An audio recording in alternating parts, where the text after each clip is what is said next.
I forgot. Kingu was a god. He wasn't an advisor. Sorry. I remembered that during the break. So now we can start part two properly. So Kingu has been given the tablets of destiny, and the battle lines have been drawn. And then for a few tablets, or for the next tablet or so, remember there's 7 tablets. There's backwards and forwards of different gods, Ea being one, uh, and his son, or sorry, his uncle. There, Anshar is the god of the mace, and he is telling that he is being people confer with him to figure out battle lines and who's going to, who's going to do what. So in the beginning, there's a chance of appeasement, but every time he dispatches one of the gods to go and negotiate with Tiamat, they come back, terrified, and they start, it's real Billy Big Boot stuff. They go like, you know what? It's pretty terrifying, those that army of chimeras that she's raised. They're spitting venom, and it looks like that Kingu lad is a force to be reckoned with, and she's put him in charge of fate and all. But you know what? She's a woman, and any woman can be defeated by a man, and this comes up several times, both with 2 of his emissaries. So Ea is the first to go. And comes to Anshar saying, look, we really need to do something. He sends him back. He can't negotiate. He's terrified. He comes flying back. And what happens was that Ea actually had responsibility because he had killed Apsu. I mean, in a sense, he had precipitated the whole thing. Tiamat mightn't have raised an army of venomous chimeric creatures, married Kingu, and put him in charge of fate had Apsu been left in place. So it was really down to him, but there was no way he was capable of it, and he was terrified. But he kept coming back to Anshar and kind of like plumosing him, hoping that Anshar would just find another guy or another god or set of gods to do it, anybody but him. And so there's backwards and forwards for a while, and eventually Anshar calls his own son, An, who is one of the major gods, and he exhorts him as the heroic mace of the gods to just, go and put her to bed, confront Tiamat, calm her down, or defeat her, or whatever you have to do, just get it over with. And Anne has a look and goes, I'm seriously not able. And he comes back with, well, she's a woman, so a man can defeat her, but pretty much not me. And then Anshar calls an assembly of all the gods. And we have the lesser gods, the Ikigi, and the high gods, the Anuki, and everyone, they're all there. And Anshar is saying, all right, Tiamat's spitting mad. She's not for calming down. There's no way we can negotiate with her. She's set for war. We're all going to be murdered unless we have a leader who is going to stand up and lead the battle. And then Marduk stands up. There's a bit of backwards and forwards with his father, pretty much drawing out his virtues and his capabilities and so on and so forth. But he comes to Anshar's throne, who's his grandfather, and asks him to say, please, don't stay silent, open your mouth and command me to go into battle. And Anshar can't believe it. It's like all his birthdays came at once. He's like, absolutely, if that's what you want. Here we can arraign you for the battle. This womankind, she's going to be there with her whole army. But Marduk assured him he could do it on one but he just had one little thing that he needed to sort out, which was that if Marduk was going to go do this, and he had absolutely no problem, he figured that he'd be able to deliver Tiamat, and Anshar would be able to stand on her neck in no time. However, it would be really, really good if he was put in as supreme leader of all the gods for eternity, and that they would all bow down to him, and that all power would be ceded to him, and that he would be known as great forever after, and so on and so forth. So they had to have a ceremony, and Marduk is declared the supreme god of everything for all time, above everything, above all. So he gets the supreme kingship and the power over fate, and whatever he commands can never be changed or opposed, and so on and so forth. And so once he has been, how would you say it, crowned, for want of a better word, they did what all good Mesopotamians do. They had a massive feast, and they had a party, a huge party, which of course was very noisy. Guess who didn't like noise that much? But during the feast, they arraigned Marduk with battle raiment, for want of a better word, right? So they've put together a princely shrine for him. They've enthroned him. They've given him a nice mantle. He's named champion of the gods and all this sort of stuff. And then just to show how amazed they are and how much they really like Marduk, they put a constellation in the sky to mark the occasion. And Marduk, for the crack, just flows and makes it disappear. And then they create another constellation and he makes that disappear, and poof, it comes back in again. So there's a whole lot of showing how wonderful he is and how powerful he was, and that he has command over the skies and the heavens. So there's that thing, let there be light, and there was light, and then there it was, gone. And so during that time, during that whole tablet, which is the Marduk coming into his power, for want of a better word, he starts to get ready for war. And what that means is he's already the king, he's already the lord of four winds that was given to him as a child. And now all of a sudden, three more appear. So he's now the master, or the lord of seven winds. He has strange beasts that are pulling a chariot.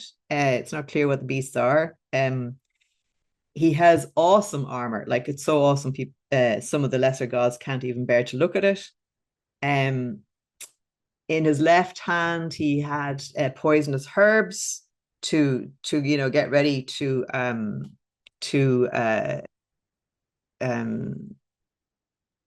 countermand Tiamat's poison.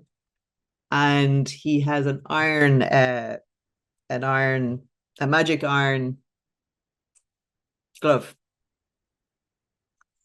He has flames coming from his head. He has a net and a spear, a flaming spear, which is magical. And so he approaches Tiamat, but Tiamat is there with Kingu. And as Marduk marches up with some of the gods behind him, probably at a bit of a distance on account of Tiamat's terrorizing capacity, he finds his courage is leaving him, and he gets kind of lightheaded. And it's because they are using spells against him. And in the text, it says, because Tiamat was using womanly charms, lying and deceit. But he managed to shake his head and get over that. And there was a little bit of a parley. He said to Tiamat, "What, is this right? What are you doing? You're wiping out all your progeny. Over what? A bit of noise? Are you not bigger and better than all of that, and older and wiser?" And he taunts her. He manages to pull up his own magic to countermand. Kingu and Tiamat are trying to soften his head and really dissipate his courage. He manages to pull up his own reserves, push back against it, and then he demands that the only way to sort this out is for he and Tiamat to have a single-handed battle. And Tiamat is sufficiently irritated that she goes for it.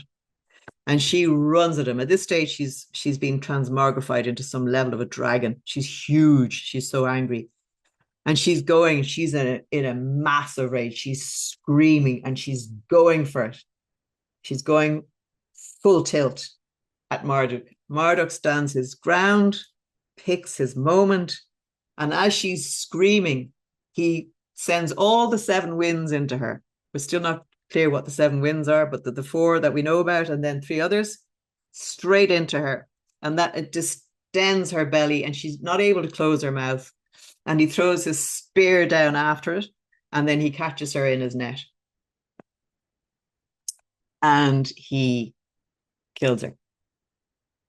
And he stands on her neck, and then he takes his vengeful sword and he slashes at her neck so that all of her blood flows out. There's a bit of a dramatic moment there, and he extinguished her life. He absolutely smashed her neck and her head, and all of her venomous army and supporters were taken prisoner. And then he did what is the kind of the big news for this part of the story. He took his sword and he slit her, and it says like it in the text, it's like he filleted a fish.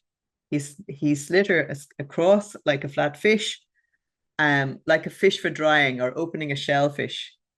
And he used the two halves of her body to create the sky. The top was fastened to the sky, and then the lower half of her was for the earth. And from her eyes, he opened the Tigris and Euphrates rivers. He transformed her breasts into the mountains from which the fresh waters flowed. And now that he knew that he defeated Tiamat and he was the Lord of everything forever, evermore, he set about organizing the rest of the universe. So he established the laws, he established times, he fixed the heavenly bodies, he named the months of the year, he created the stars and moon, and he devised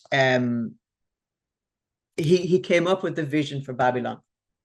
It was Marduk who commanded that Babylon be built. And in the middle of Babylon, there was a replica of the home of the gods. And this was called a ziggurat, which was a massive tower. And you can imagine a tower in a flat land. It would have been, quite awesome. It would have been, as in the olden times, people would have climbed to get toward the gods, or they felt that gods were elevated or towards there. But the scale of Babylon was unreal. The walls were something like 30 meters deep, and there were 8 bronze gates. It was just beyond imagination at the time. It was a super city, and so Marduk unveiled his plan for this massive Babylon, which was going to be, the home of the gods, or a place where the gods would be worshipped.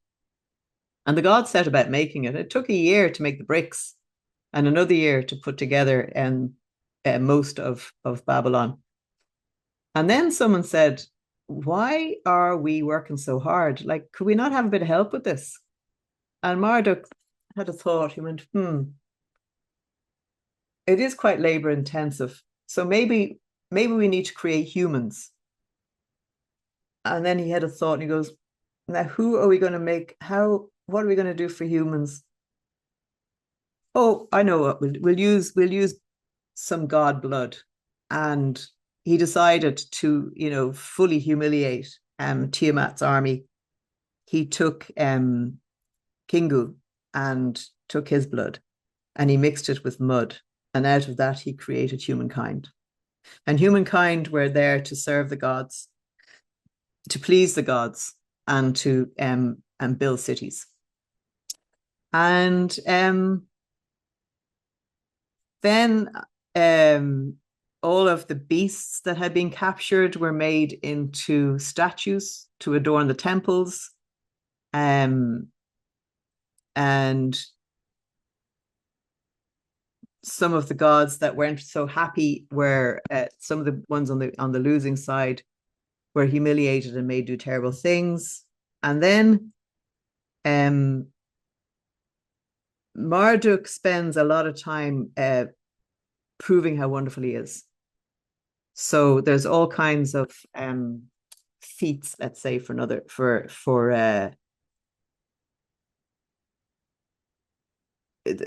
was the rest, pretty much the rest of the Enuma Elish is there's a big party, humankind is made, the ranks, the gods are split in half. So there's 300 or so for the heavens, so they're gone, and then 300 are left on earth. And then all of the precepts and the way of pretty much all of the activities of man from the great and the good, the godish type down to the lowest, were set out in sets of rules. And then the last tablet, I'm afraid, it is very repetitive. It's quite fun to read, but it's basically praising Marduk. 50 he has 50 epithets. Basically, he's God and king of every damn thing, and he is, there's nothing he can't do, and so there's a name for him for doing that. His word is firm, he's wise, and everything is about Marduk who defeated Tiamat, created the earth, and made man. And that is the story of the Enuma Elish.